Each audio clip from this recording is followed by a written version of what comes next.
வணக்கம். நித்யசுபம் சார்பில் உங்கள் நிஷா. இங்கு குறிப்பிடும் கணிப்புகள் அனைத்தும் பொதுவான ராசி மற்றும் லக்கணத்தை வைத்தே கணக்கிட்டுள்ளோம். உங்களது தனிப்பட்ட கணிப்பை எங்களது வலைத்தளத்தில் பெற்றுக்கொள்ளலாம். மேலும் எங்கள் வலைத்தளத்தில் ஜாத புத்தகம் பரிகாரங்களுடன் திருமண பொருத்தம், பெயர் பொருத்தம், ஜாதக கல் பொருத்தம் மற்றும் ஆஸ்ட்ரோ பொருட்கள் விற்பனைக்கு என பல வசதிகள் உள்ளது.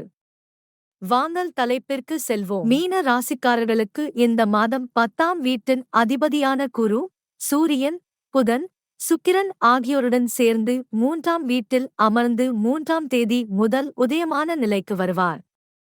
இதன் காரணமாக உங்களின் சாதகமாக செயல்திறனை அதிகரிப்பதில் கவனம் செலுத்துவீர்கள்.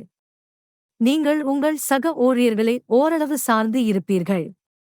நீங்கள் ஏதேனும் தொழில் செய்தால் 7வது வீட்டில் கேதுவின் இருப்பு மாதம் முழுவதும் இருக்கும். இதன் காரணமாக நீங்கள் விரும்பிய முடிவுகளைப் பெறுவதில் ஏமாற்றத்தை சந்திக்க நேரிடலாம். ஆனால் நீங்கள் பொறுமையை இழக்க வேண்டியதில்லை. உங்கள் திறமையை அதிகரித்து படிப்பில் முழு கவனம் செலுத்துவீர்கள். அதன் காரணமாக தேர்வில் நல்ல பலன்களைப் பெறுவீர்கள்.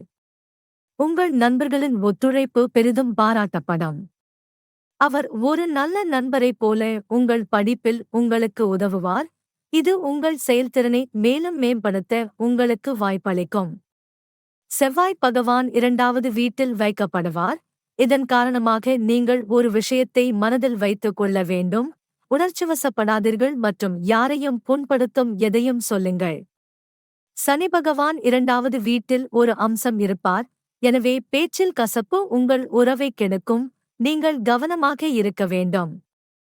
உங்கள் நட்பு வட்டம் மிக பெரியதாக இருக்கும். அவர்களில் ஒருவர் உங்கள் இதயத்திற்கு நெருக்கமாக வரலாம் மற்றும் உங்கள் மனதில் உள்ளவற்றை அவளிடம் பேசுவதன் மூலம் அவளை உங்கள் காதலாக மாற்றலாம். நீங்கள் ஏற்கனவே ஒரு உறவில் இருந்தால் உங்கள் நண்பர்களின் உதவியுடன் உங்கள் காதல் வாழ்க்கையை இன்னும் அழகாக மாற்றுவதில் எந்த வாய்ப்பையும் விட மாட்டீர்கள்.